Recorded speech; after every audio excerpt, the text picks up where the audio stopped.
Hi, Tummy Talks again. We were talking about hiccups.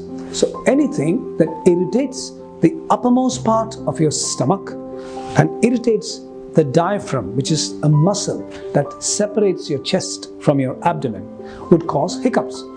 You're eating and you take something very spicy, pickle or peri-peri, you'll find you'll go into a hiccup. Emotional issues can cause hiccup. Infection in the lungs irritating the diaphragm can cause hiccups. Something irritating the stomach like too hot or too cold stuff can cause hiccups.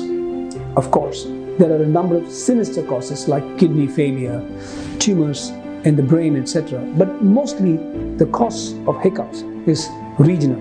Let's look at what you can do about it in the next episode.